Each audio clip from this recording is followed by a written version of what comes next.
భారతదేశం, చైనా రెండు దేశాలు దాదాపు ఒకే సమయంలో 1940ల చివరలో ఆధునిక ప్రస్థానాన్ని ప్రారంభించినప్పటికీ ఆర్థిక వృద్ధి, అభివృద్ధి విషయానికి వస్తే చైనా భారతదేశం కంటే చాలా వేగంగా దూసుకుపోయింది.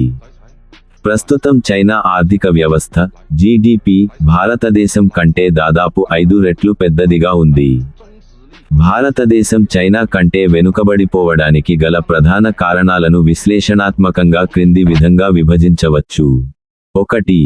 రాజకీయ వ్యవస్థ మరియు నిర్ణయాధికారం, పొలిటికల్ సిస్టమ్స్. చైనా, కమ్యూనిస్ట్ ఏకపార్టీ పాలన. చైనాలో కేంద్రీకృత అధికార వ్యవస్థ ఉంది. ఒక నిర్ణయం తీసుకుంటే దానిని వ్యతిరేకించే శక్తులు ఉండవు. భూసేకరణ, ల్యాండ్ అక్వజిషన్, మౌలిక వసతుల కల్పన, కఠినమైన చట్టాల అమలు వంటివి చాలా వేగంగా జరిగిపోతాయి. దీర్ఘకాలిక ప్రణాళికలను ఎటువంటి రాజకీయ అడ్డంకులు లేకుండా అమలు చేయగలిగారు. భారతదేశం, ప్రజాస్వామ్య వ్యవస్థ.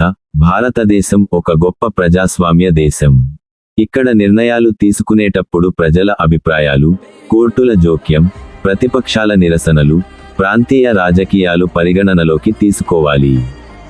దీనివల్ల ప్రాజెక్టులు ఆలస్యమవడం, రెడ్ టేపిజం విధానాల అమలులో జాప్యం జరుగుతుంది.